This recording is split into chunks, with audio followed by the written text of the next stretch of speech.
Kindly Miquella is a maligned, misunderstood, and misguided child of Marika. I say maligned because the kid has become cast as something of a villain in a lot of discussions after the release of Elden Ring's DLC, Shadow of the Erdtree.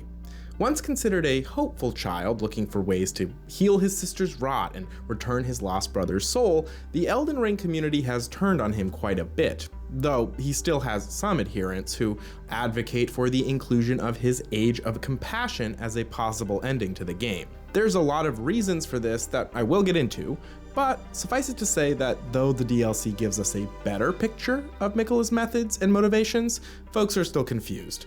We have folks saying his abductor Mohg has been vindicated, that he wasn't the villain the base game painted him as, and Miquella is the puppet master. There are those saying his chosen consort, Radahn, was in active opposition to becoming Miquella's consort, and Miquella colluded with other forces to force his hand. The truth is that Miquella is quite a bit simpler than I think many fans understand him to be. Far too many misunderstand the true nature of his curse, and that's where I think things go off the rails. Today, I want to defend Miquella's character, even while I acknowledge his flaws. My goal is to state my case as to why Miquella is not evil and not a puppet master, but is a kid with way too much on his shoulders, and who unfortunately reaches a rather flawed conclusion about what he must do. So let's talk about Miquella. Part 1. Who is Kindly Miquella? Miquella is the child of Queen Marika and her second husband, the second Elden Lord, Radagon.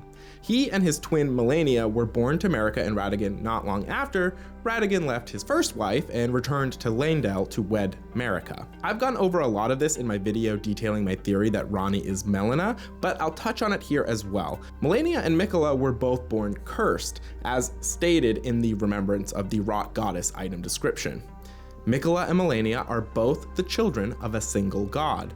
As such, they are both Empyreans, but suffered afflictions from birth. One was cursed with eternal childhood, and the other harbored rot within.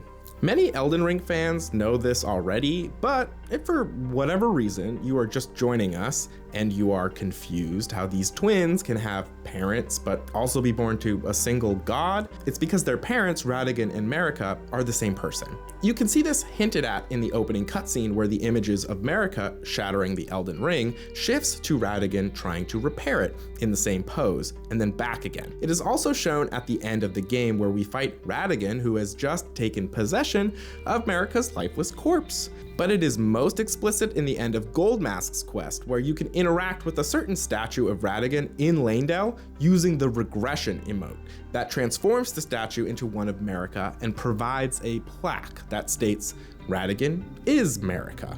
The Remembrance of the Rot Goddess also indicates that Malenia and Miquella are both Empyreans, which is very important here. But for the time being, let's set it aside because it deserves its own section. Regardless, what you need to know is that Miquella is a demigod. He's a child of Marika and Radagon, and he's a sibling to the other demigods besides just his twin sister, Malenia. In fact, Miquella is interesting because of how often his name comes up, even in the story or lore details of the various other demigods. He seems to have found his way into the social dynamics of his family quite extensively, and his siblings seem to be quite taken by him. Malenia, for example, goes by the title Blade of Miquella. She calls Miquella the most fearsome Empyrean in the item description for her winged helm. My brother will keep his promise. He possesses the wisdom, the allure of a god. He is the most fearsome Empyrean of all. And she is not alone in her fixation on her brother. We'll talk more about this in a bit, but Miquella's other brother, Mohg, is also obsessed, to the point where before the events of the game, he's gone so far as to kidnap the little guy right out from under everyone's noses. I've also mentioned that Miquella attaches himself to Radahn from a very early age, pledging some sort of vow with him, where Radahn's side is to become Miquella's consort once Miquella, and presumably his sister Malenia, fulfilled their side of the bargain. If we honor our part of the vow,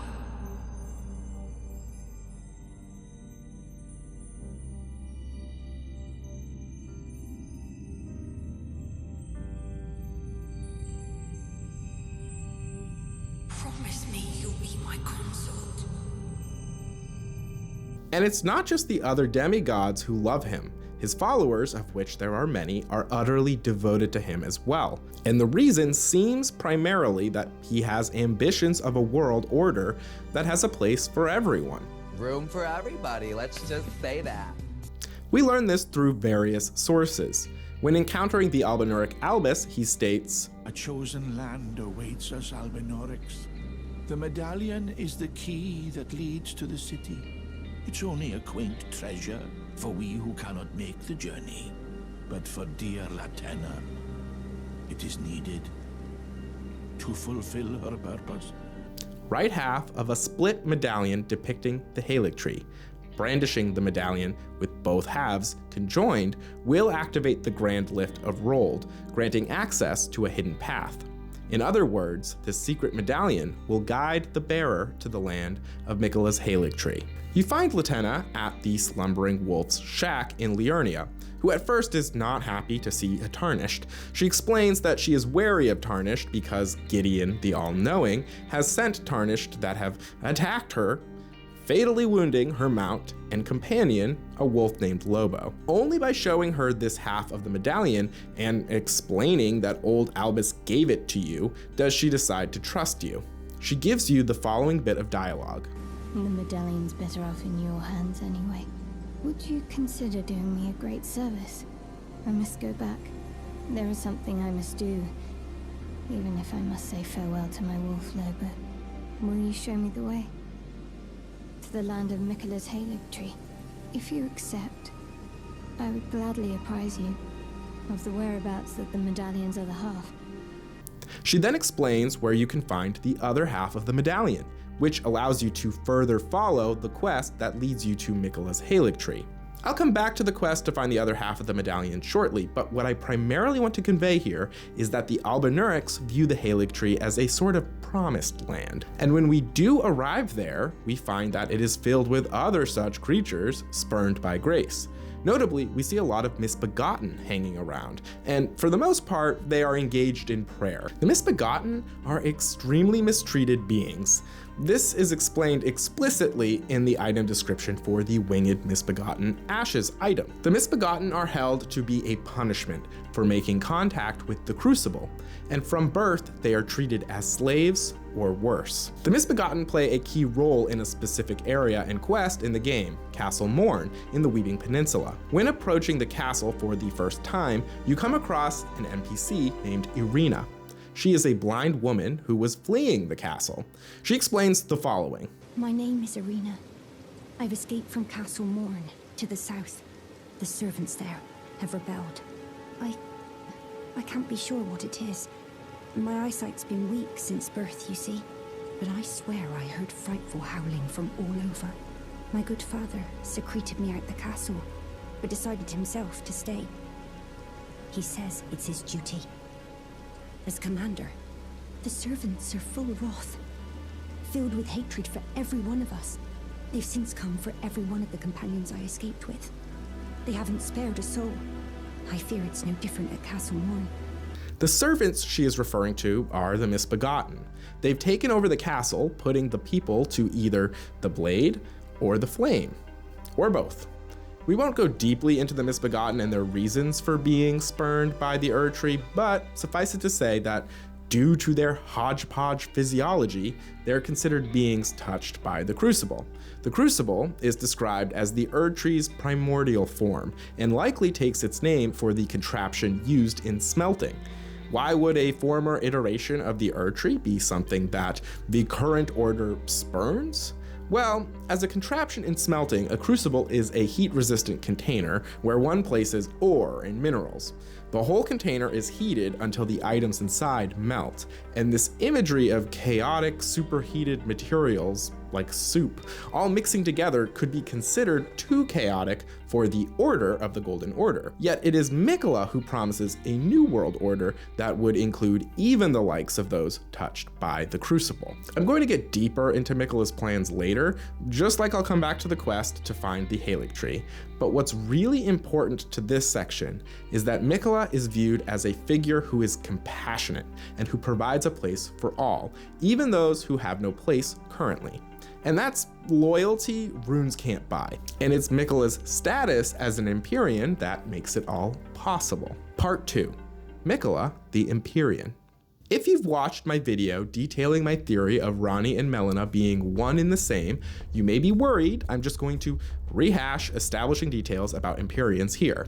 And I will a tad, but only briefly because there are other things that we should discuss and consider about Empyreans that I didn't bring up before. As review, here is Ranni explaining which demigods are considered Empyreans, and how that came to pass. Let us speak of the past a while. I was once an Empyrean, of the demigods. Only I, Miquella, and Malenia could claim that title. Each of us was chosen by our own two fingers, as a candidate to succeed Queen Marika, to become the new god of the coming age. So an Empyrean is someone chosen by the two fingers as a candidate to replace the current god of the current age. In this case, all Empyreans chosen would be chosen as potential replacements of Queen Marika herself. Now, there are some varying schools of thought as to what makes a character eligible for such a distinction. One such school of thought ties directly to both Miquella and his twin Malenia's status. The Remembrance of the Rot Goddess explains, Miquella and Malenia are both the children of a single god. As such, they are both Empyreans, but suffered afflictions from birth. One was cursed with eternal childhood, and the other harbored rot within. This has given some folks the impression that the eligibility criteria is being born of a single god. I've seen some people responding in comments to my videos or on Reddit threads that there is some distinction between types of Empyreans, that some are Empyreans from birth because they are born from a single god like Miquella and Malenia, and others are merely chosen. And there are still others who say there is no eligibility, that it is simply something the two fingers made up as a means of gaining control over potentially influential individuals. Say that 5 times fast. My personal belief is more in line with the last opinion. However, I do think people misunderstand the item description here. I don't think that it is a requirement to be born of a single god to be named Empyrean, and I think those that do think this are also under the impression that Messmer the Impaler would qualify because many people do believe, myself included, that Messmer is the child of Radagon and Marika and that they were one being at the time of his conception and birth, meaning he too would be born of a single god. That doesn't seem quite right to me to call him an Empyrean though, mostly because I think there is an established pattern with the characters we know are confirmed to be Empyreans. The 4 confirmed Empyreans in the game are Ranni, Miquella, Malenia, and Marika herself. 3 of these 4 are women, Ranni, Malenia, and Marika. Miquella is described as a boy, however he is eternally youthful, and even has a feminine personality split in the form of Saint Trina. I think Miquella only qualifies as an Empyrean due to his curse of eternal youth, and I think that's due to this uncomfortable linking of youth and femininity and beauty that is kind of honestly common in Fromsoftware games. In other words, I think the common trait amongst Empyreans is femininity, and I think there's another reason entirely as to why the remembrance of the goddess of rot says their Empyrean status was due to them being children of a single god. It's meant to invoke comparisons to plant cloning specifically. If you aren't familiar, plant cloning is the process of growing individual plants using the genetic source of a single plant. The result is often a genetically identical offspring from the source plant.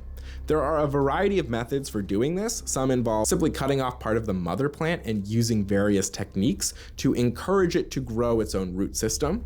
One such technique for both cloning and for creating genetic hybrids should be a term very familiar to Elden Ring fans: grafting. Yes, if you didn't know, grafting is an agricultural technique. It involves the joining of parts from different plants. Often this takes the form of the joining of one plant's scion, a detached part of a plant like a bud, shoot, or branch, and another plant's rootstock. I know I keep saying we'll come back to things, and I haven't yet come back to any of the things that I said I would come back to, but I swear we will. Please add grafting and scions to that list. For now, what I want you to know about plant cloning is that its purpose is to make an identical clone of the mother. And in the context of Miquella and Malenia's status as Empyreans, I think the only reason it is relevant that they were born of a single god is that we are meant to understand this in terms of genetic variability, or lack of it. In other words, if the mother plant is an Empyrean, so too will be her clones, especially if the clones exhibit the femininity of the mother. And as added evidence as to why I think this, I'd also argue that Miquella and Malenia's curses are references to two of the biggest risks and challenges of plant cloning in the first place. The first is disease. Lack of genetic variability means that if the plant is susceptible to disease, so will others with that same genetic makeup. The second risk is genetic abnormality. The more you clone, the more chance of an unanticipated mutation. That mutation can take many forms, but considering the biggest uses of plant cloning in the real world have to do with farming and agriculture, I'd argue that probably one of the least desirable mutations would be a plant that can never grow to its fruit-bearing maturity, can never progress beyond a juvenile state. Malenia is cursed with the scarlet rot, which is a great parallel to the threat of disease on clones. And Miquella is cursed with a never-ending childhood, a great example of the fruitless result of plant clones exhibiting genetic abnormalities that couldn't be planned for. Literally. In short, Miquella is an Empyrean because he never grows into masculine traits due to his curse, a curse brought about by his parents' shallow genetic pool being the only source of genes to create him. And I'd add that I don't believe he was ever considered a true contender for godhood, at least not until Ranni rejected her role as Empyrean. Because I think the reason Empyreans are all feminine is to align acts of creation that a god is capable of with the act of creation a mother is capable of. Remember, the only other Empyrean alluded to but not named in the game's lore is the Glomite Queen, who raised an army of godskin apostles by being their maternal figure. America herself being the maternal figure. In the end, though, what was Miquella's plan? What was he trying to achieve in the lands between? And what methods did he employ to achieve those goals? Part 3. Miquella's plans. As it stands, I've already alluded to Miquella's objectives to some extent. He wanted to create a world order that could include everyone and provide for everyone, regardless of who they were or their circumstances. What prompted this ideal, though? His compassion for others, and we learn about what motivated him throughout the base game.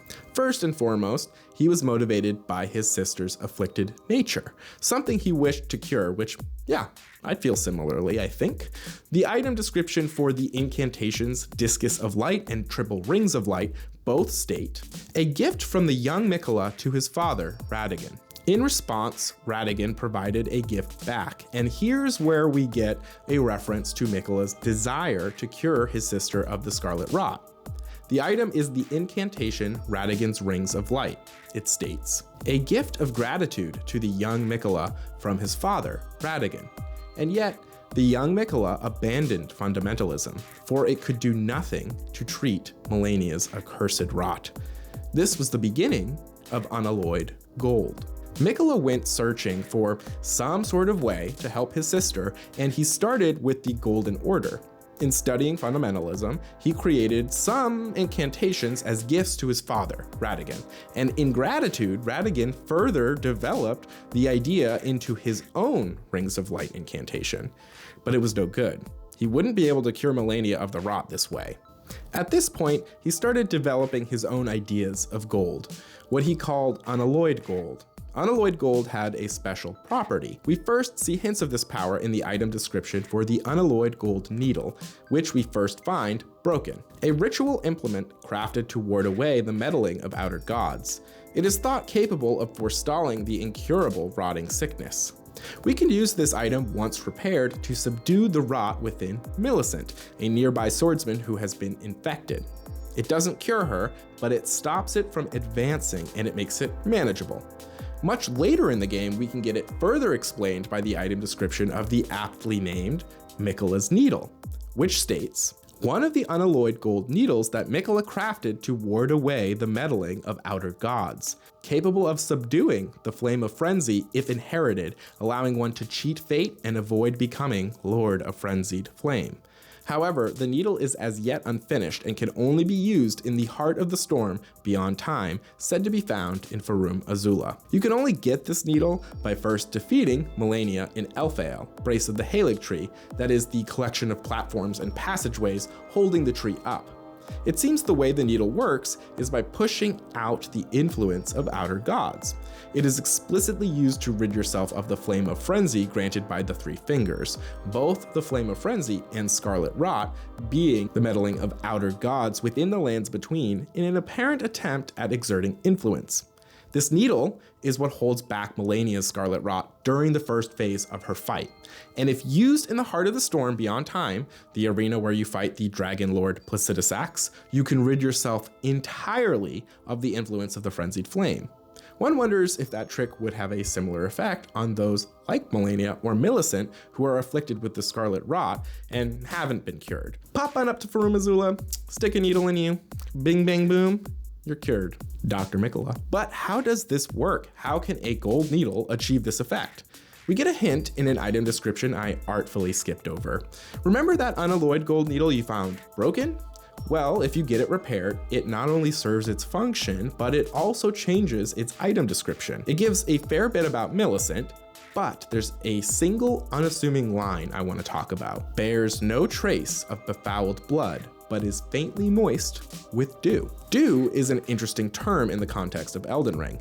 Now, there are a few items that use the term, some like Blessed Dew Talisman, the Blessed Blue Dew Talisman, and the Talisman of the Lord's Bestowal seemingly depict different kinds of sap from the Erd Tree. However, I think its use here is in reference to a more specific kind of dew, celestial dew. Its item description says the following: a hidden tear found in the Eternal City, also known as a night tear, allows one to carry out an absolution at the Church of Vows, reversing all antagonizations. Once upon a time, the stars of the night sky guided fate, and this is a recollection of those times. This is a rare item you can find a limited number of times within a single playthrough. You use them, as the item description states, to carry out the ritual of absolution at the Church of Vows. Essentially, if you run afoul of an NPC character but need to buy from them again or complete their quest line, you can use this ritual to set things right. They'll forgive you. Though it can't revive NPCs who've been killed. And Miquella was highly engaged with the very character who has used the substance in the past. Pastor Vows Muriel explains about the war between the Golden Order and the forces of Caria. Radagon led the host as champion of the Golden Order, and Renala led Caria as its queen, until Radagon undertook the ritual of absolution, and then, at the Church of Vows, married Renala once their aggressions had been put to rest.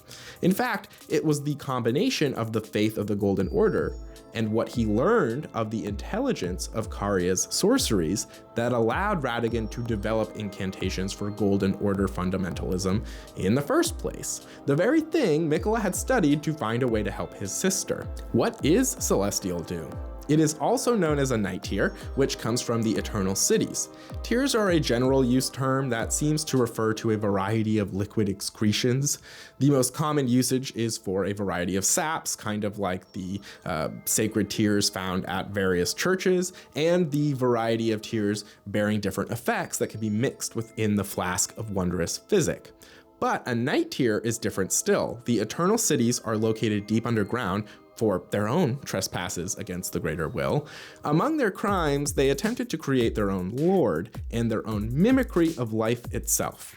They did this through the use of silver and mimic tears, substances that can mimic rudimentary shapes and weapons and appendages, as well as whole individuals, respectively. I mentioned that Albinaurics are artificial beings, and even brought them up in my video explaining my theory as to Melina and Ranni being the same being. Albinaurics are artificial people, and I personally think that either the sorcerers who created them were inspired by the Eternal Cities and the Nox who created their own artificial beings, the Silver Tears, or that the reverse is true and the Nox were inspired by sorcery. The very name Albinauric appears to be a combination of Latin roots albus, or white, and aurum, or gold. it is a white or pale gold. In the case of the Albinaurics and the Silver Tears, I believe this to be referencing silver, obviously. Given though that I believe Miquella uses celestial dew to create what he calls unalloyed gold needles, I'm led to believe that celestial dew might be used in the creation of Silver Tears themselves, but is not itself silver. It appears instead to be a substance that drives out influence in the form of the ritual of absolution. It drives out the influence of history that drives aggression between characters, and in its application with needles, it drives out the influence of the outer gods themselves. Perhaps it's the celestial dew driving the influence of outer gods in the production of silver that is used to make both Silver Tears and Albinaurics that prevents them from having a place in the Golden Order. But it does seem clear that Miquella used celestial dew to achieve this, both because of his clear proximity to Radagon, who is a noted user of celestial dew, and the fact that when we find the Church of Vows, we can also find a golden needle and golden tailoring tools used by Radagon, a clear link of gold needles and celestial dew. In the end, all it could do for his sister was stop the rot from spreading. Yet, his ventures into the creation of unalloyed gold seemingly led him to the conclusion that those spurned by the Golden Order, like the Albinaurics, whose very nature and ties to silver seem to be the result of this ousting of the influence of the outer gods, deserved a place in the lands between. But unalloyed gold on its own wasn't enough to accomplish what he wanted.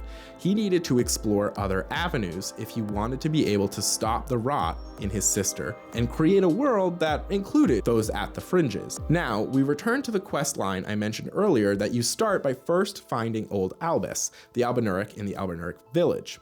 He gives you one half of the medallion to get to the fabled land of the Halig tree, and Latena explains that you can find the other half in Castle Sol in the cold lands of the mountaintop of the giants. They say the other half of the medallion is beyond the Forbidden Lands, north of the Erd Tree, in Castle Sol, on the mountaintops of the giants, accessible by the grand lift of Rold.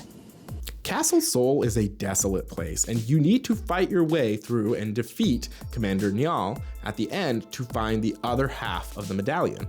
But there are some additional details here as to other things Miquella attempted. We can find one of the legendary armaments here, the Eclipse Shotel. It states, "Storied sword and treasure of Castle Sol that depicts an eclipsed sun drained of color."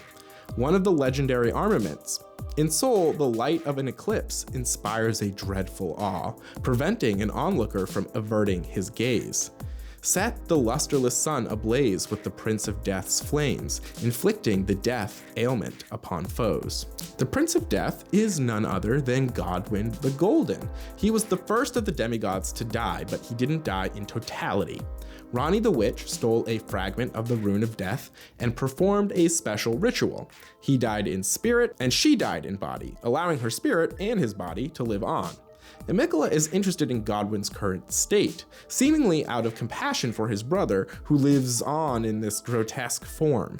We can see allusions to this connection in the item description for the Golden Epitaph.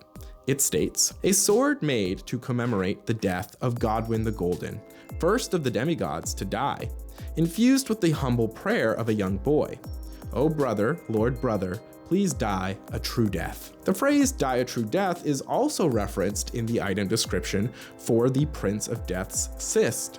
It is said that this cyst came from the corrupted visage of one unable to die a true death. Indeed, it comes from the Prince of Death, scion of the Golden Bough, and first of the dead among the demigods. It appears we could piece together some of what happened with these items. Miquella attempted his own ritual, one that would use an eclipse as a catalyst to return Godwyn his soul and allow him to die a true death, but it didn't work. Godwyn remained soulless, deep below the Erdtree capital, as confirmed by a spirit NPC referred to as a stranded soul. It says, "Lord Miquella, forgive me. The sun has not been swallowed. Our prayers were lacking. Your comrade remains soulless. I will never set my eyes upon it now. Your divine Halig tree." At first glance, this whole ritual seems more like a footnote and doesn't appear directly related to Miquella's quest. After all, Godwyn dying a true death doesn't seem all that helpful, and certainly not related to his discovery of unalloyed gold, But the spirit NPC did end his lamentations about the failure to help Godwyn by stating he would never set eyes upon Miquella's divine Haligtree. Perhaps he was just blinded by the eclipse that they tried to summon. After all, that's a very real threat in our world. Don't stare at an eclipse without the proper equipment, please. Or perhaps to this NPC, the Haligtree needed this intervention for some reason. Speaking of the Haligtree, it's time we turn our attention back to it, especially given that our brief venture to Castle Sol was in service of reaching the area of the map where we can find it. The combination of both sides of the medallion allows one to find a secret path at the Lift of Rold, which was originally used to bring us to the mountaintop of the giants. And we find ourselves in the consecrated snowfield, and eventually onto the Haligtree itself. So let's talk about this tree. The Haligtree was Miquella's own attempt at creating his own Erdtree. Halig being the Old English word for holy, he watered it as a sapling with his own Empyrean blood. We learn this in the item description of the Haligtree Knight armor, which states, its left breast is emblazoned with the crest of the Haligtree. Though watered with Miquella's own blood, since it was a sapling, the Haligtree ultimately failed to grow into an Erdtree. An interesting detail about the Haligtree can be found on the map of the Lands Between. To be specific, I'm not referring to the overall map of the location, but the icon that is added to the map to represent the location. We can see the buildings and platforms of the city along its trunk and at its base, and it appears that part of the tree is missing, with a large misshapen trunk spiraling outward from just one part of the larger base.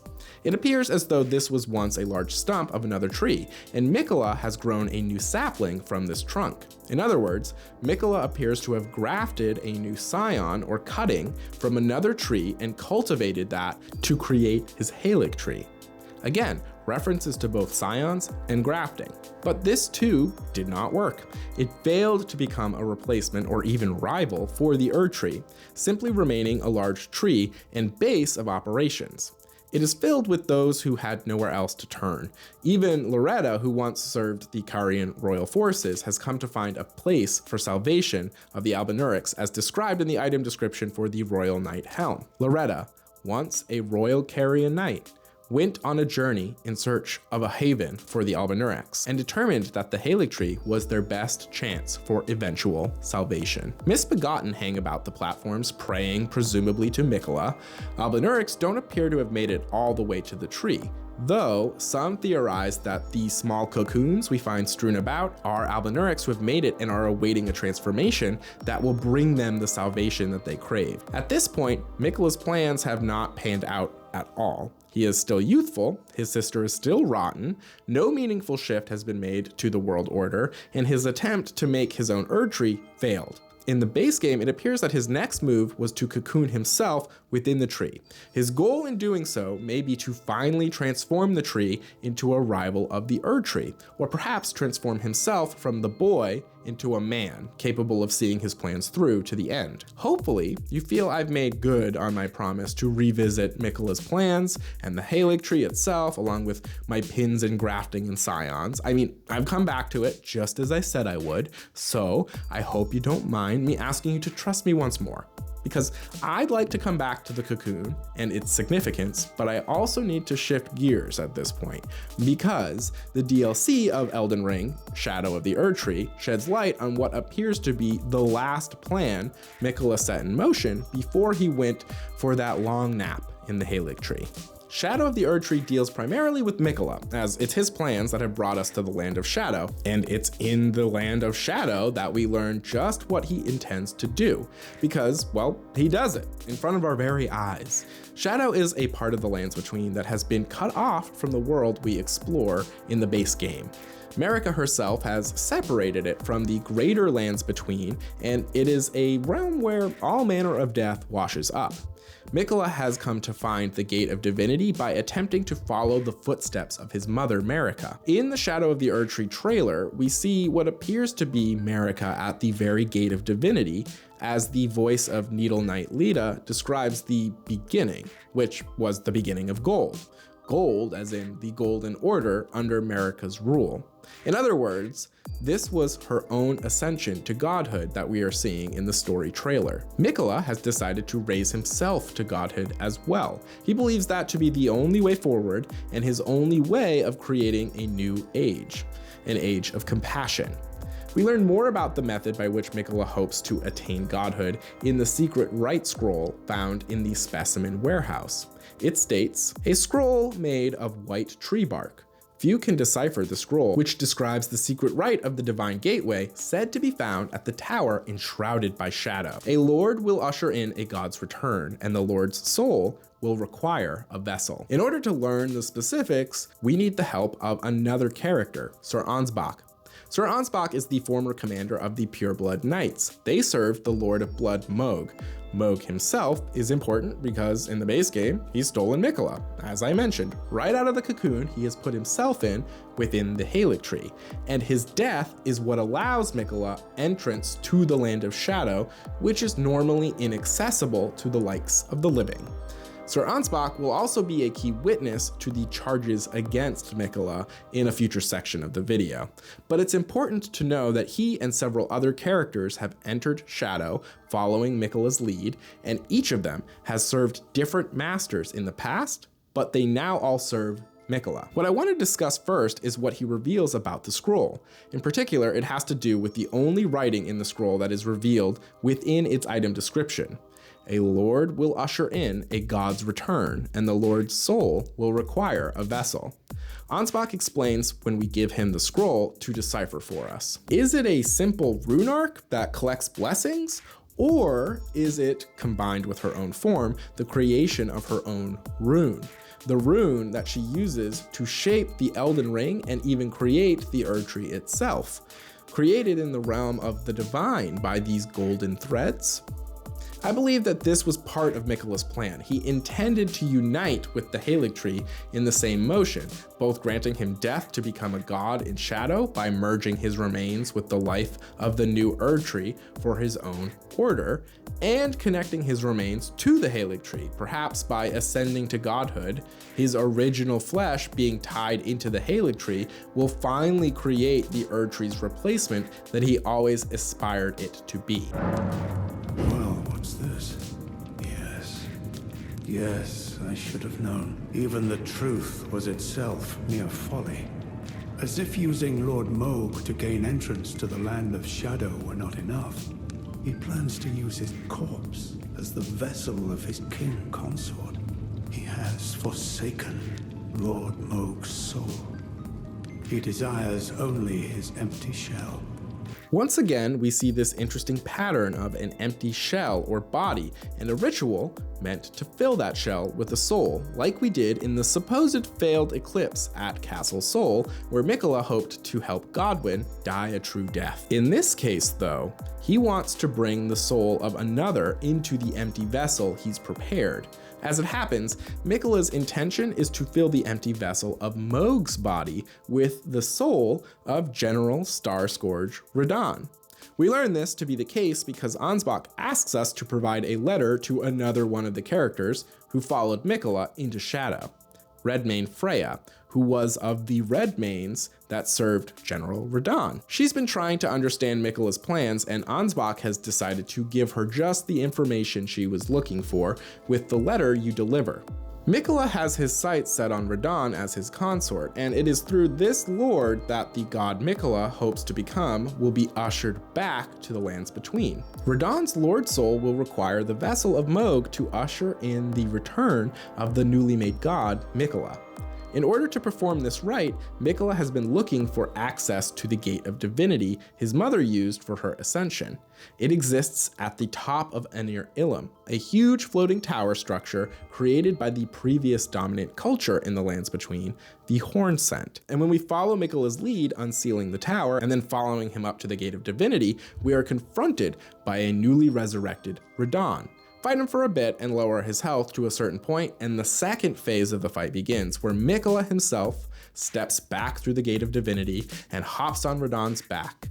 The now completed ritual presenting the new god, Miquella, and his king consort, Radahn. ready to start their new age of compassion once they defeat us, the pesky Tarnished. Let's quickly recap the plan Miquella has carried out with the revelations of the DLC. With the help of the Tarnished who kills his captor Mohg, Miquella gains access to the hidden land of shadow. He travels throughout it, giving up his very flesh and parts of himself, including his own love as represented by his alter ego, Saint Trina. Again, with the help of the Tarnished who defeats the lost brother in shadow, Mesmer, Miquella gains access to the sealed tower of Enir Ilim and brings Mohg's body to where he somehow brings Radahn's soul into it, that's off screen, resurrecting him. At this point, we could probably consider Miquella dead, as he's given up his very own body as a prerequisite, allowing him to step through the gate of divinity to whatever waits on the other side. And roused by our fight with his newly resurrected lord, Radahn, Miquella comes back through the gate as a god to fight us as his last obstacle to the beginning of his reign. What a heartwarming story of brotherly love. Right up until we strike them both down and end his age before it can really begin, at which point we are treated to a little memory as the last remnant of Miquella.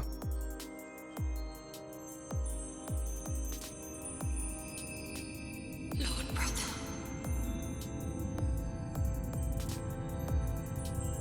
I'm going to be a god.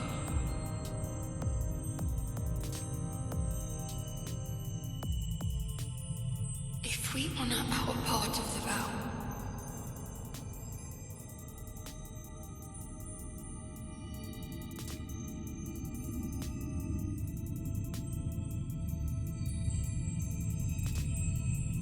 promise me you'll be my consort.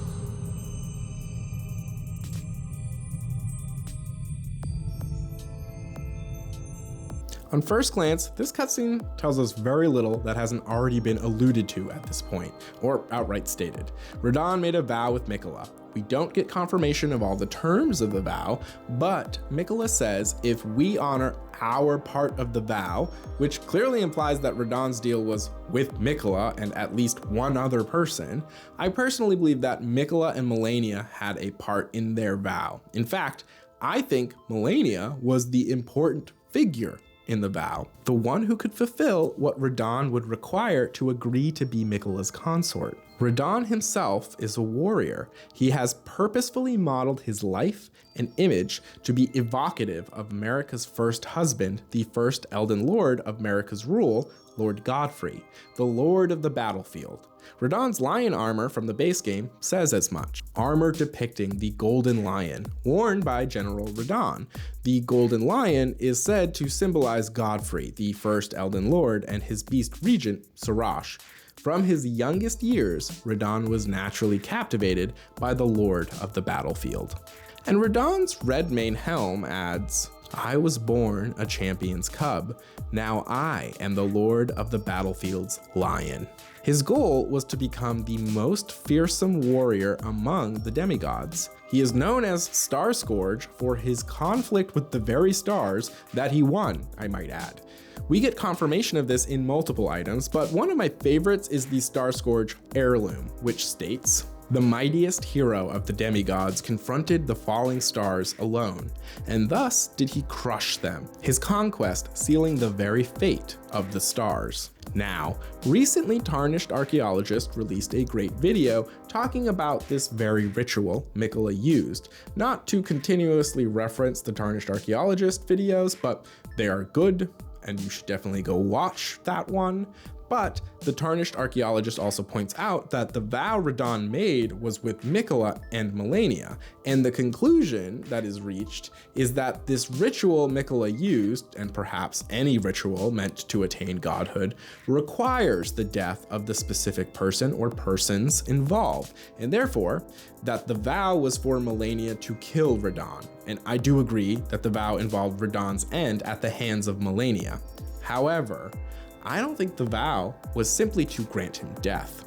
Malenia is a fearsome demigod in her own right, but through the use of Miquella's needle, holding back the rot, she both staves off its deterioration on her body, but more importantly, stops her from accessing the power that the rot does provide her. We know that she fought Radahn to a standstill in Caelid before unleashing the Scarlet Aeonia that turned Caelid into the rotten wasteland it is today. But I've mentioned in a previous video that I think this took a lot for Malenia to be willing to do. She's a swordsman, and as I've stated in my Ranni Ismelina video, she has her own offshoot as an Empyrean as well. Well, to be more accurate, I think she has multiple offshoots, Millicent and her sisters. Yet Millicent's own story seems to shed light on the fight with Radahn. I am of Malenia's blood, but in what capacity I know not. I could be sister, daughter, or an offshoot. Whatever the case though, I am certain of a kinship between us. There is something I must return to Malenia. The will that was once her own. The dignity. The sense of self. That allowed her to resist the call of the Scarlet Rot. The pride she abandoned. To meet Radahn's measure. Malenia's pride as a swordsman would not allow her to win this battle as anything else but a swordsman. That's why she had to discard that swordsman's pride in order to unleash the Scarlet Rot. Why? Why was it so important to her? Because I believe Radahn only agreed to be Miquella's consort if he could die by being bested by someone stronger than him. He wanted to fight all out and be killed in battle through the honor of a proper defeat, and Malenia was the best chance to do just that. And in order to fulfill the part of the vow that only she could fulfill, she was willing to give up her own pride. Her brother's goal was more important to her. But by the point we defeated Radahn, while we may not know the specifics of the vow itself, we have a pretty good idea that Radahn is Miquella's consort because of this vow. I mean, the fight starts and Radahn's title has become Promised Consort Radahn. So what new information can really be gleaned from this final memory of Miquella's prayer? Well, I can't claim I noticed this on my own. Others have pointed out online that besides Miquella, the only other thing that sits in that empty white expanse in this memory is a chair. A chair that bears a striking resemblance to the very chair that Malenia sits in when we find her in Elphael. The very room in the Haligtree's city where Miquella took to sleep in his cocoon before being cut out and spirited away by Mohg. Which reminds me, if this was all Miquella's plan, what role does his cocoon play in this plan? I mean, he went through a lot of trouble to set this all up, and then he hops into a cocoon only to stay dormant and have his body shift and change for what? Ansbach indicates that it was Mohg's death that bought Miquella his ticket to Shadow. But is that really the case? How does the Tarnished get to Shadow again? Do we use Mohg's body to travel there? No, we touch Miquella's withered arm. That's what gets us access to Shadow. What is the point of the cocoon and the very large body inside? I think the simplest answer is that Mohg's death wasn't truly what allowed Miquella to go to the land of Shadow. Miquella embedded himself in the tree. I think the scene of his prayer was likely right before he did so, and that it was likely before Malenia met Radahn in battle, meaning he sent Malenia to fulfill the vow and decided to get a head start into Shadow. After all, he sent himself to sleep, a deep and seemingly endless sleep.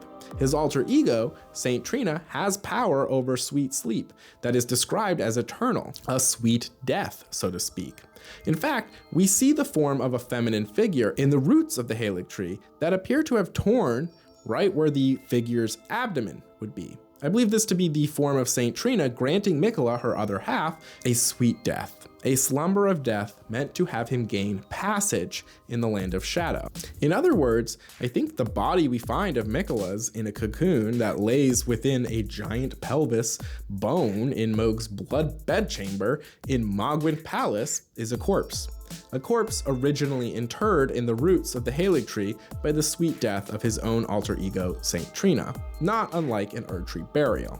And if you're wondering why Saint Trina, who later says that she doesn't want a caged divinity for Miquella, would do this, well, one, at this point, Miquella would not have discarded her, and perhaps her compassion is part of why he wants to go to Shadow and try to ascend to godhood in the first place. Not to mention, the secret rite scroll where we find this entire ritual is in the Land of Shadow, so maybe Miquella simply knew that the ritual he needed required the death of his consort and his own death, and that he would find the final answers in Shadow, where he found use of Mohg's body. Who's to say? Mohg's own remembrance explains that nothing he did could rouse the Empyrean. The remembrance of the Bloodlord states, wishing to raise Miquella to full godhood, Mohg wished to be his consort, taking the role of monarch. But no matter how much of his bloody bedchamber he tried to share, he received no response from the young Empyrean. Ew, he received no response because Miquella's dead in there. And in fact, the large withered body that Mohg lays with is a corpse that has only transformed physically in this way because of Mohg's introduction of his accursed blood. His very blood, a gift from an outer god, the Formless Mother. It could not return him to life though, either because that was never the ability of Mohg's blood, or because Miquella's own unalloyed experiments provided the means to avoid such taint. And Miquella waited in Shadow, waiting for his promised consort to die, because though Malenia intended to give Radahn a warrior's death and was even able to release the Scarlet Aeonia to achieve it, she didn't. Radahn survived. We know this because the Tarnished take part in the Radahn Festival in order to grant Radahn the true death he did not receive in his battle with Malenia. We do have a bit of a problem with this interpretation though. Miquella dying in the entangled roots of the Haligtree to go to Shadow where he'd find the Gate of Divinity and ascend is all well and good. Yet, we follow his footsteps by the crosses of Miquella that can be found all over Shadow, and at each, Miquella is said to have divested himself of what makes him him, and not just the abstract things like his fear, which does get across, or the abstract made concrete like his love, which takes the form of Saint Trina, who I've mentioned, but he also is described as divesting himself of his very flesh, with crosses discussing him discarding his limbs, his eyes, among the various things he discards. If he left his corpse back in the lands between, how is he leaving any flesh anywhere in the Land of Shadow? There are two main options for how he does this. The first is where I think a lot of people's minds go. It's symbolic. He is severing his ties to the flesh that he already discarded long ago. The second, and the one that I think is the case, call me biased, is that though he left his body behind, Shadow is a place where all manner of death washes up. We learn this from a location called the Suppressing Pillar in the middle of Shadow, which states, the very center of the lands between, all manners of death wash up here, only to be suppressed. And Elden Ring has quite a few types of death to contend with, but there are two kinds of death that I think are relevant here. Death of the body and death of the spirit. We have the examples of Godwyn the Golden, first of the demigods to die in spirit alone, and Ranni, first of the demigods to die in body alone. I think there is a pretty good case to state that Miquella had a physical body in Shadow that was a reflection of his body in life, and the reason I think this has to do with the death of another demigod whose body was so permeated with scarlet rot that I believe his body is in Shadow and retained its putrescence. The Putrescent Knight. Deep in the stone coffin fissure, before we come across the final resting place of Saint Trina, we fight a large humanoid called the Putrescent Knight. We learn more about it when we read the item description for remembrance of putrescence that drops upon its defeat. It states, all tainted flesh eventually becomes putrescence, and this clump of it imbibed Saint Trina's nectar, which granted it eternal rest. And so it was that the putrescence became her knight. I'm not the first to point out the similarities between Radahn's model and the Putrescent Knight model. Both are large humanoids situated on a steed too small for it, the weapon in its hands appearing like two large swords Radahn wields that have fused together in visages of death and rot, and some of his moves even seem similar in motion to Radahn's as we fight him in the base game. In other words, when we grant Radahn death in the Caelid Wastes, it is granted for his spirit and his rotted body body. Both gained passage to the land of shadow, yet his flesh was not suitable for his return in the way required by the rite described on the secret rite scroll. Now, it is possible that this is not literally his body, that St. Trina is modeling her own champion after the same fixation Miquella had on Radahn, a simple molding to remind her of Miquella's promised consort. But I think it is literally his flesh, both because the remembrance description feels like St. Trina granting it some level of comfort, rather than being responsible for its existence. And at the very least, I think it shows that Shadow is a place where all manner of death washes up, includes the death of flesh. For even if it's not Radahn's flesh, it is certainly a being made of rotted flesh. Shadow does not appear to be a realm of spirit alone, and this would be why Miquella could buy his own passage to Shadow with his own death and still have a body to divest from. And this makes sense when you remember that death, wholly in body or spirit, is distinct, but is only uniquely confirmed with Godwyn and Ranni. Miquella's own death would be in both body and spirit to be able to gain that passage. And if I could submit another bit of evidence here, though it is likely the most crackpot evidence I've submitted so far, I think there is another example of bodily death that appears in Shadow, the Shadow Tree. Yes, I think that the Shadow Tree is the bodily remains of the Erd Tree that was burned long ago. The Erd Tree itself in the game is one of a spectral or spirit nature. It is a tree made of light, but at its base is what appears to be its original wooden nature. The base, the large door, mural, both appear to be a real tree. The remainder of the tree that sprouts around the mural and from the stump is similar to the illusory trees that can be found throughout the lands between, where golden seeds can be collected. The seeds of the Erd Tree, which were assumed not to exist according to the Crimson Seed Talisman description. The Erd Tree was once perfect and eternal, and thus was it believed that Erd Tree seeds could not exist. Yet destined death remained sealed. The death promised by the flame that once burned the Erd Tree could not complete the deed. Its spirit remained, and its burnt and twisted body took root in the land of shadow, where it crumbles, yet it still leaks gold like the Erd Tree once did during the Age of Plenty. In fact, it's common for burned trees to have the sap boiled and leaking through the cracks that form while burning. But there's more to it.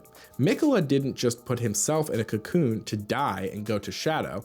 Why embed himself into the entangled roots of the Halig tree? Why was that necessary?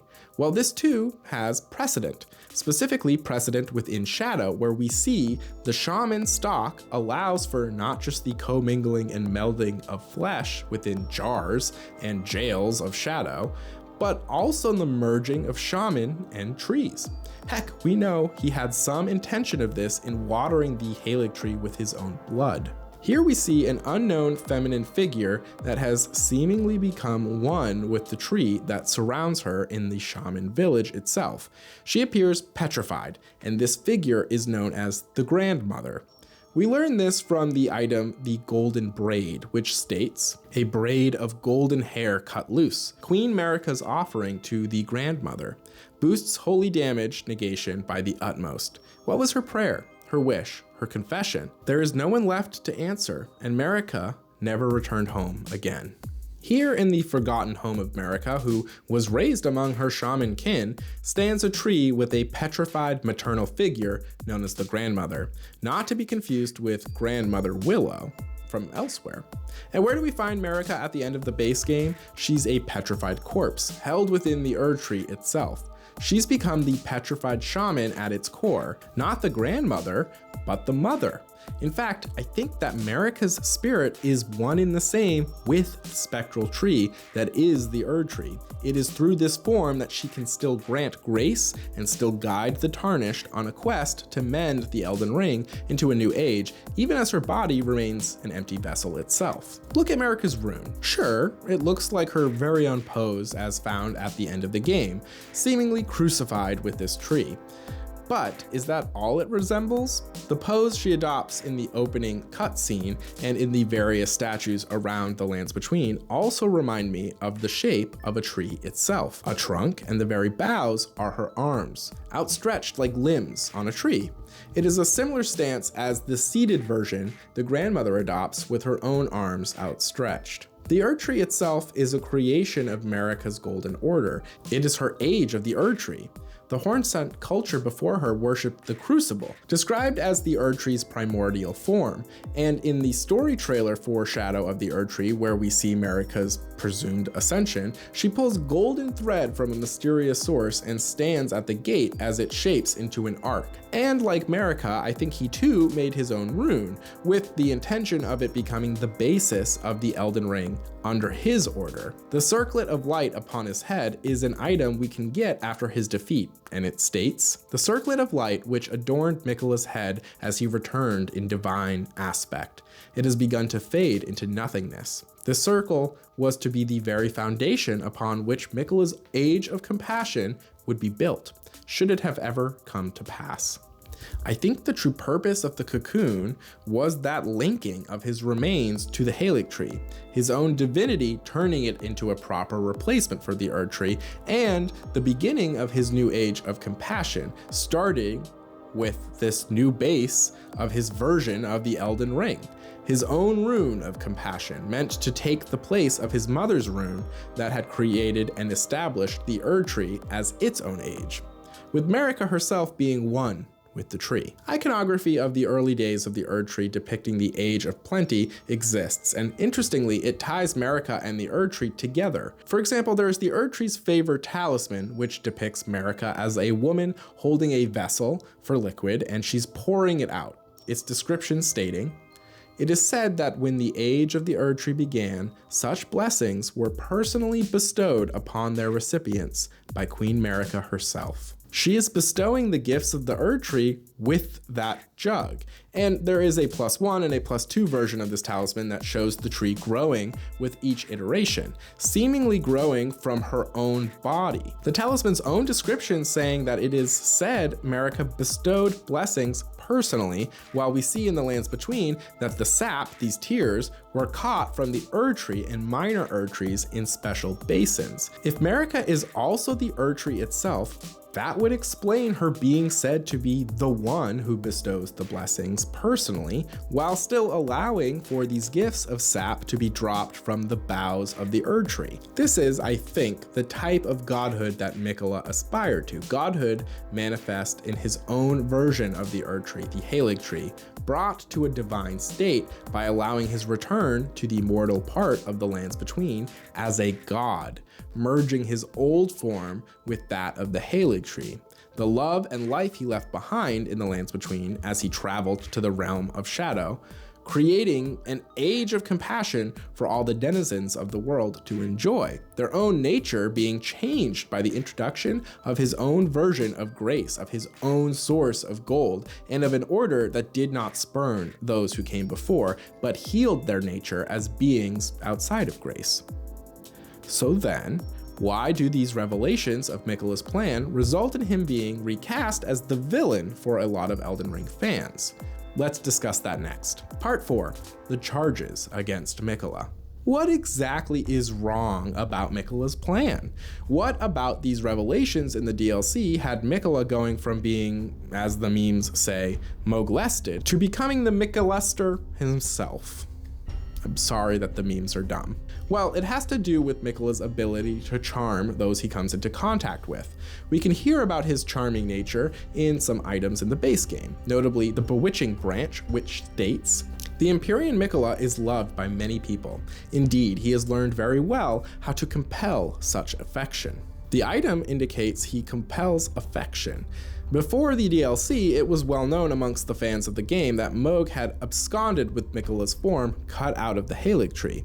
Mohg's intention is to raise Miquella to godhood, as stated in the Remembrance of the Bloodlord. Wishing to raise Miquella to full godhood, Mohg wished to be his consort, taking the role of monarch. but no matter how much of his bloody bedchamber he tried to share, he received no response from the young Empyrean. His intention was to create a new dynasty with himself as Elden Lord, the Mohg dynasty. This led many in the fandom to basically mercilessly make fun of Mohg for being a kidnapper and sharing his bloody bedchamber. I mean, we knew that Miquella's cursed nature was expressed in an everlasting youth. It's creepy. He shouldn't be trying to share his bedchamber with his kid brother, especially not a bloody one. That's a non-starter for me in terms of which characters I will align with in Elden Ring. If for thou young brother affection doth linger, I'd rather go back to supporting the two-finger.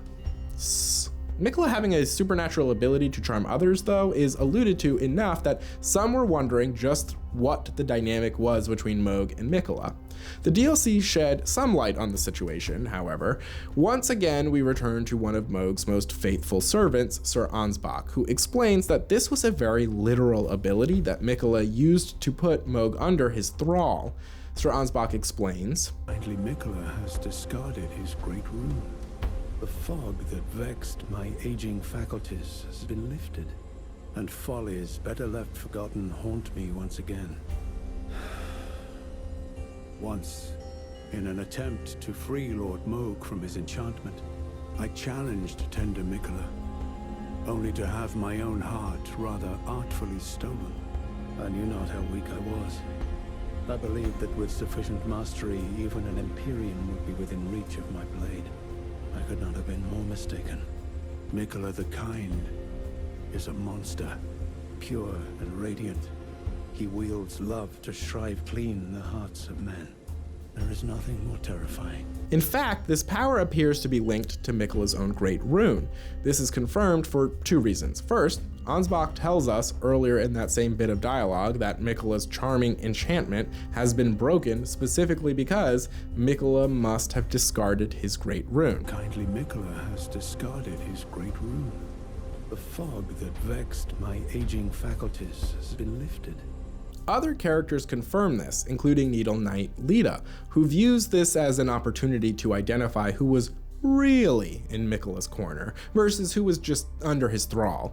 She intends to eliminate those who would now stand in opposition to Miquella, like the Horn-Sent warrior we encounter not long after traveling to Shadow for the first time. Secondly, the Great Rune itself can be found, though melted and without its ability to further charm others. It only retains an ability to withstand charm, as stated in its item description. A Great Rune relinquished by Miquella, broken and bereft of its bounty. It remains not but the power to resist charms.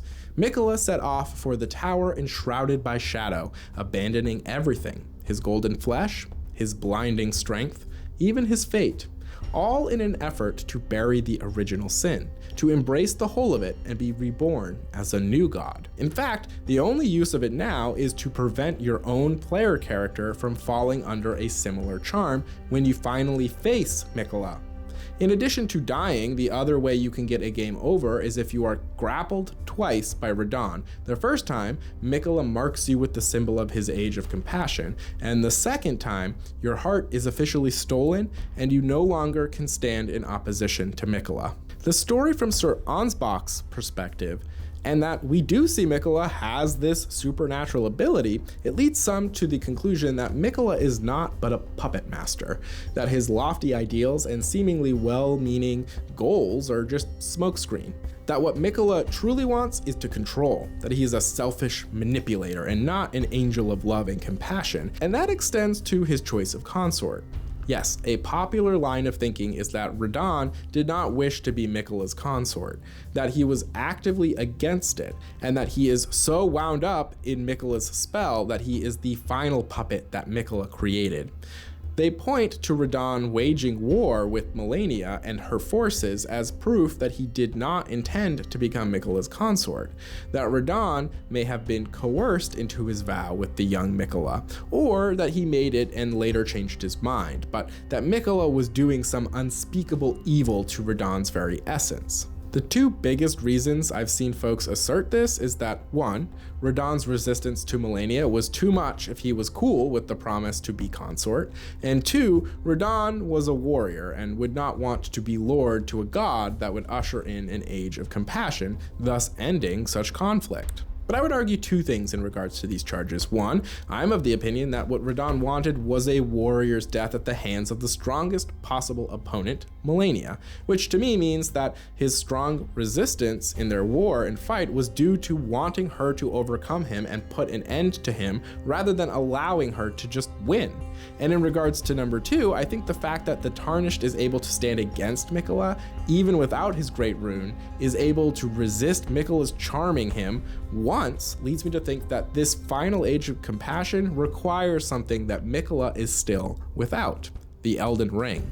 In other words, Radahn would be needed for Miquella to conquer the lands between to the point where he could claim the Elden Ring and become its vessel with his own circlet of light, forming the new basis of his version of the Elden Ring. Similar to the beginning of the Golden Order, in the beginning, all things were in opposition to the Erdtree.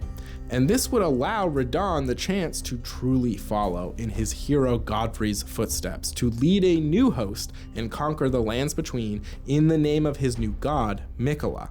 I don't think Radahn is part of this unwillingly. And as for Mohg, I do believe that his heart truly was stolen, but does that absolve Mohg of, well, anything? If anything, I think Mohg's meddling did more harm to Miquella's plans than good. I'd argue that the only really good thing to come from it, from Miquella's perspective, is that Mohg's body worked as a vessel when Radahn's own body would no longer be viable as it succumbed to rot.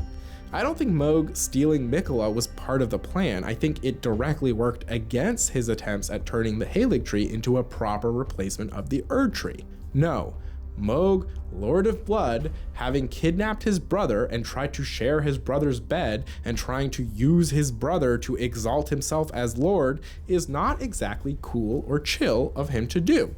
Sure, Miquella's charm did inspire Mohg's fixation on Miquella, and it certainly changed some of his plans, but Mohg is still a creep, with or without Miquella's influence. To be honest, I think these accusations are the result of not taking Miquella's curse and all it implies to its logical conclusion. Part 5, the true nature of eternal childhood. Kindly Miquella and Inominat. As we've discussed, Miquella was cursed from birth for being the child of a single god. His particular curse took the form of an everlasting childhood. The kid can't grow up. But I believe way too many people think of this in very narrow terms. Yes, of course, the most obvious way that the curse is apparent is in his physical attributes. He is young, and he looks young, and he's going to stay looking young forever. But it is described as a curse, that youth comes at a price. Now a warning? The price is not just that he's not seen as an adult, he's literally not an adult. No, he's not an old man trapped in the body of a young man, he is an eternal child, and that is meant to speak to his maturity. Heck, his plan itself seems like a great example of exactly what I'm talking about. In a world where characters are looking to change the very nature of the lands between, to usher in a world where those who live in death can be a part of the Golden Order, as one example, the replication of the Golden Order under Marika's rule, the Age of Stars divorcing everything from the current system, or even the Flame of Frenzy as chaos incarnate, Miquella's own plan, an age of compassion, is rather simplistic. He wants to stop the hate and the fighting. He wants to make everyone get along, and he wants to simply make a place for everyone at the table, including those who have not yet had a place historically. That reads as a very childish solution to what ails the world in the lands between. And I think some folks don't fully recognize this to be the case. Miquella is maligned for a childish plan. He's accused of being manipulative, an interesting accusation in the context of Elden Ring, where seemingly every person you encounter and the outer gods you don't directly encounter are all trying to manipulate you to do their bidding. Is it bad to rob people of the agency to make choices for themselves? Absolutely. But there is a lot of agency stealing in the lands between, and not all of it is built the same. Spin Mohg's motivations as much as you want, but he certainly didn't care for agency, he cared for power. His infatuation with Miquella seems to be tied very deeply with his infatuation with power itself. In truth, his eternal youth seems more likely to set you up to be the manipulated rather than being a manipulator. In fact, I'd like to take a pause on discussing Miquella to draw a comparison to another character from a different game, Tales of Berseria. Fair warning, I'm going to get into massive spoilers for Tales of Berseria. I'd recommend skipping to the next part of the video if you'd like to avoid them, okay? Okay. Tales of Berseria is a Japanese role-playing game that was also published by Bandai Namco back in 2016 in Japan and 2017 in North America. You have a whole party of characters to get to know and form attachments with, but you start the game as Velvet Crow. Velvet Crow was a young woman who lived with her younger brother, Laphicet, and their brother-in-law / guardian, Artorias, a name that should be familiar to Roman, Britain, and Dark Souls historians alike. I'm going to do a lot of summing up here, so even if you stuck with me for the spoilers, there's still a lot I'm leaving out. But suffice it to say, Artorias became their guardian when his wife, their sister, passed away. Velvet trains with him and looks up to him as a paternalistic figure. Her younger brother, Laphicet, also enjoys his company, and Laphicet doesn't have much to enjoy because he is very sickly.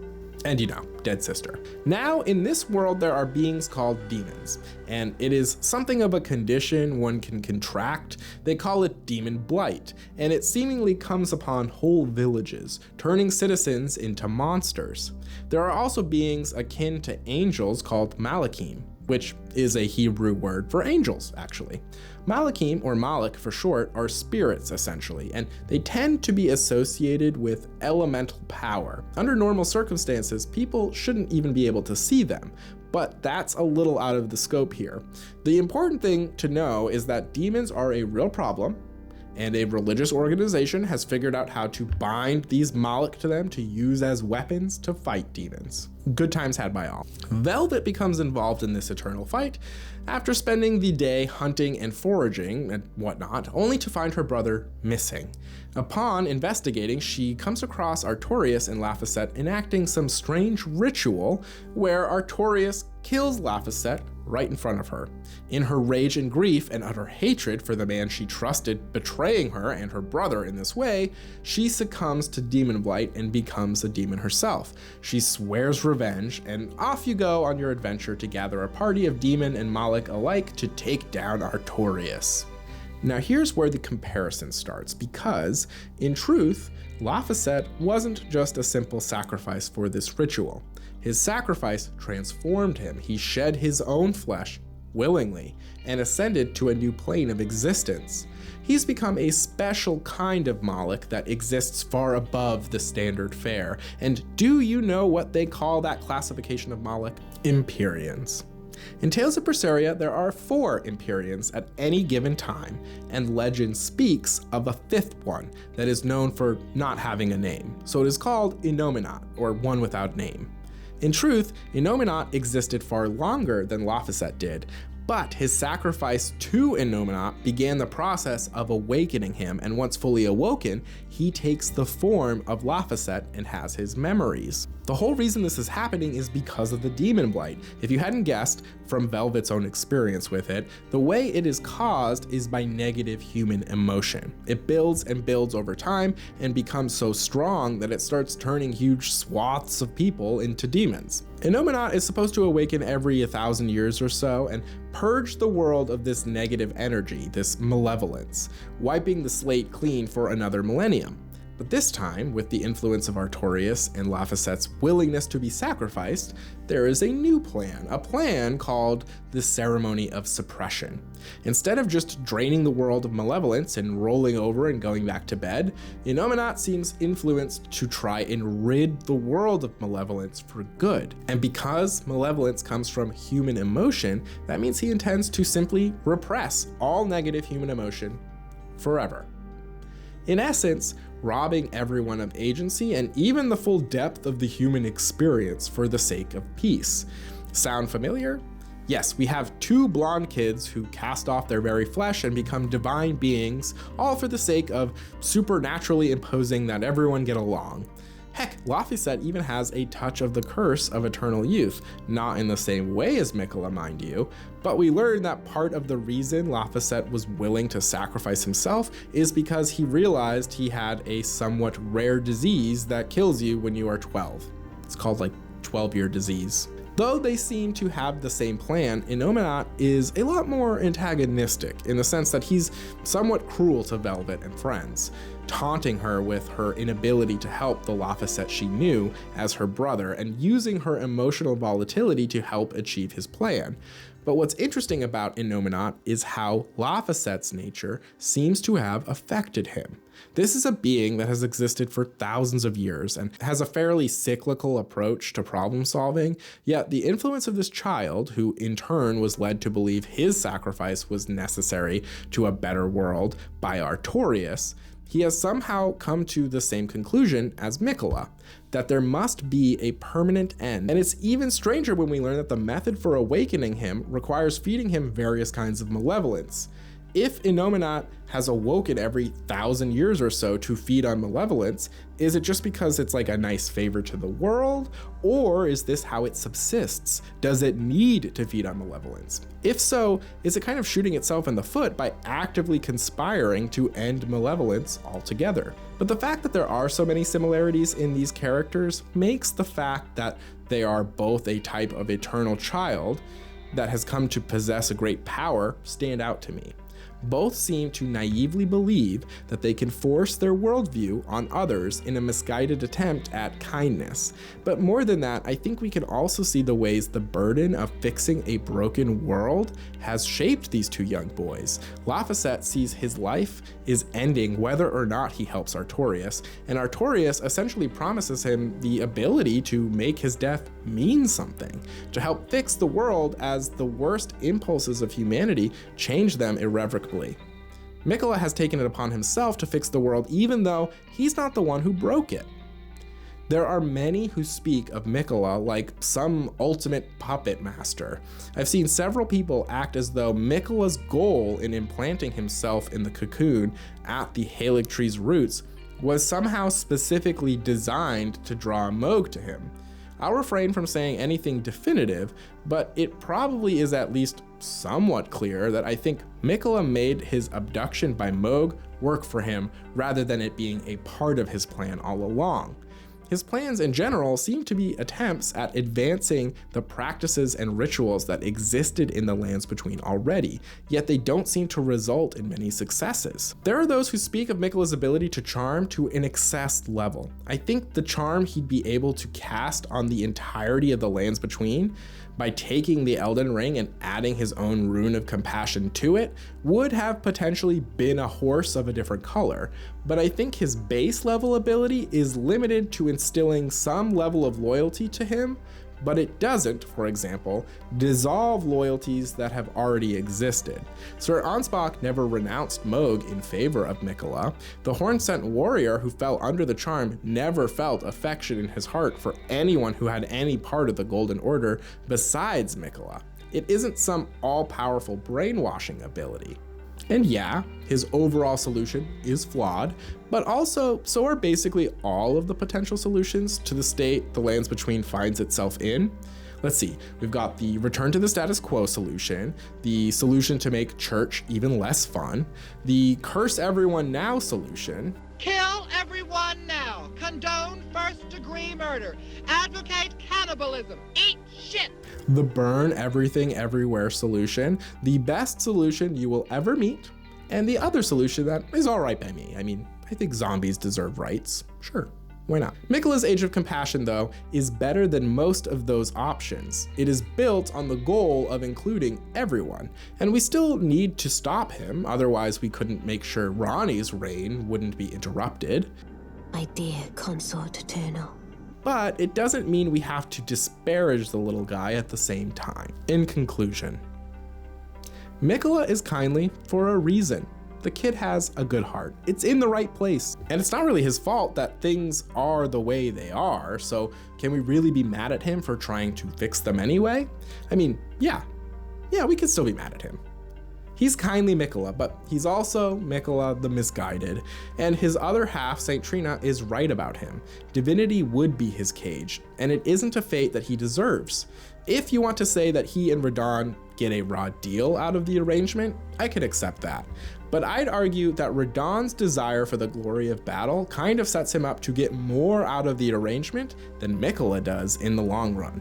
I mean, he's going to have no shortage of those trying to stop their age from coming to fruition. And if we the Tarnished weren't there to stop him for our own ability to choose the ending that suits us, then perhaps some of the remaining factions in the Land Between would take a stand against their beloved Miquella. It's not out of the realm of possibility. Heck, perhaps Saint Trina herself would rise to power to lead a campaign for the express goal of granting Miquella the gift of eternal sleep. She inspired the likes of Tolier to do so. And given the references to other such clerics of Saint Trina's following, I think she could inspire others to follow suit. Perhaps she could become a new iteration of the Glomide Queen. But I sincerely hope that this video helps others look upon kindly Miquella more, well, kindly. Thank you for watching. If you like this video and want more videos from me, please consider contributing to my following by liking this video, subscribing to my channel, telling your friends, and/or dropping a comment below on what you'd like to hear me cover in the future. Until next time, let's all agree you shouldn't creep on your siblings. That's one lesson I think we all can agree on.